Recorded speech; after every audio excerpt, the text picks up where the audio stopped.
Screen पर जब आएगा तो आप लोगों को देख के बहुत मजा आएगा।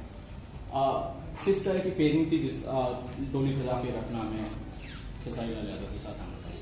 सारी जी के साथ तो मैं जब भी शूट करती हूँ मुझे बहुत मजा आता है, क्योंकि ऑन स्क्रीन तो हम लोग हंसते ही रहते हैं सीन्स की वजह से, हमारे डायरेक्टर सर की वजह से, लेकिन ऑफ स्क्रीन किसी को एक्टर को हंसाने की क्षमता जो खेसारी जी में वो और किसी में भी नहीं है।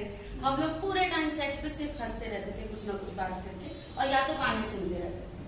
मुझे इनके सारे गाने आने से पहले मालूम रहते हैं कि अभी ये आएगा, अभी ये आएगा, अभी ये आएगा। नहीं हंसाते रहते हैं। मैंने कभी उनका ऐसे सीरियस होते हुए नहीं देखा सेट पे, हमेशा अच्छा माहौल रहता है, सब लोग को बहुत कम्फर्टेबल लगता है। जी खेसारी जी, खास बात है कि आप सबके साथ इस तरह से इतना लाइव माहौल बना के रखते हैं, पेश आते हैं बहुत काम। किसी को अपना बनाने के लिए तैयारी की जरूरत नहीं होती है, और जिंदगी में अपने आप अगर आप अपने आप को खुश रखते हैं तो मुझे लगता है कि आपके आसपास के सारा माहौल खुश रहता है। बी पॉजिटिव जो जिसको लोग बोलते हैं, आप अगर पॉजिटिव हैं तो दुनिया में हर आदमी आपको पॉजिटिव ही दिखेगा।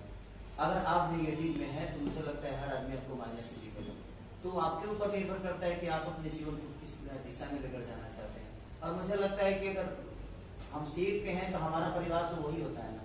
हम मानने के अपने पिता के बेटा है, मानने के लिए हम अपने बीवी के पति हैं, मानने के लिए हम अपने बच्चों के पिता हैं, बट मुझे लगता है सॉरी बेटा बेटा तक ठीक था, मान ली कि ये बीवी के पति हैं, सेट पे इसके मेरे पति थे।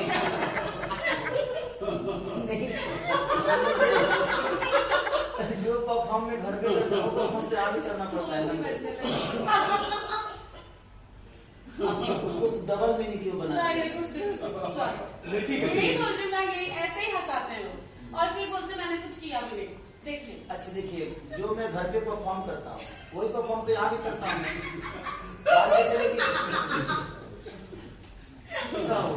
अब इसमें कौन सा गलत था? हम लोग शब्दों से ज्यादा भावनाओं को समझ रहे हैं। नहीं, मेरे कहने का मतलब कि जिस तरह हमारे बीवी से भी नोक झोंक होती है, प्यार मोहब्बत होता है, बच्चों के साथ जो होता है, वो सारी मोहब्बत तो हम लोगों को सेट पे मिलती ही मिलती है। तो वो सारी चीजें अगर हम नहीं तो वो सारी चीजें हमें करनी पड़ती है, इसलिए क्योंकि एक परिवार ही है हमारा। सिनेमा देखा जाए तो एक परिवार की तरह है। जैसे कि हमारे पिता के रोल में हमेशा रजनीश भी जब भी हम लोगों ने काम किया तभी हमेशा समझाना कि नहीं ऐसे करो, ये करो, वो करो, और ये बेहतर सिनेमा बनाने में कामयाब इसलिए हो जाते हैं क्योंकि इनको एक्ट करना आता है। ये जो एक्टिंग करके हमें बताते हैं वो हमारे लिए बहुत इजीली हो जाता है। तो हमने जब भी इनके साथ काम किया है तो हमें सपोर्ट इस तरह से मिलता है कि एक डायरेक्टर के साथ साथ एक एक्ट जो होता है, हमें कैसे बोलना चाहिए, हमें खड़ा कैसे होना है, ये सारी चीजें इनके अंदर वो गुण है। और ऐसा नहीं कि ये एक्टिंग बताते हैं, ये मुझे नेचुरल बोलते हैं कि बेटा नेचुरल हो, ये चीजें नेचुरल कर, ऐसे हमारे यहाँ खड़ा होते हैं।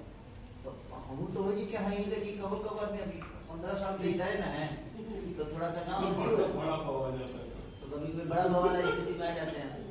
तो वो सारी चीजें हैं। तो फैमिलियर आप अगर अपने आप को खुश रखना चाहते हैं तो मुझे लगता है कि एक हीरो के हिसाब से मुझे लगता है कि आपकी जिम्मेदारी बनती है कि आपकी पूरी यूनिट आपको लेकर सफर कर रही है। एक हीरो हीरोइन का जो रोल होता है पूरी फिल्म उसी पे टिकी रहती है। अगर हम ही माइनस जोन में चले जाएंगे तो हमें लगता है कि पूरा यूनिट माइनस जोन में जाएगा और हमारा काम बेहतर नहीं होगा। तो हम लोगों की कोशिश रहती है कि जब हम ही नहीं हंसेंगे तो हमारी यूनिट कैसे हंसेगी। तो बस थोड़ा सा स्टारों का हंसने खुद के हंसने से ज्यादा खेसारी जी की एक खासियत है जो बीइंग ए डायरेक्टर, और अमृतपाली जी भी इससे सहमत होंगे कि रात का जब 2 बज जाए 3 बज जाए और सब कोई थका हुआ है, दिन सुबह 9 बजे की शिफ्ट से लोग काम कर रहे हैं, रात के 3 बजे 4 बजे जब सब नींद में मतलब माते हुए रहते हैं और बहुत थकान रहती है, उस समय जो ये जगाते हैं लोगों को, जो प्रेरित करते हैं, जो उस समय एनर्जी ये देते हैं सबको, और उसके बाद जो काम निकलवा लेने की क्षमता है इनके अंदर है। और खासियत ये भी है कि क्योंकि इनकी जो जहाँ से आए हैं वो बहुत नीचे से आए हैं और बहुत संघर्ष करके आए हैं, तो जानते हैं कि जो यूनिट के बाकी लोग आज की तारीख में संघर्ष कर रहे हैं उनसे और इनके बीच में एक बहुत बड़ा गैप है।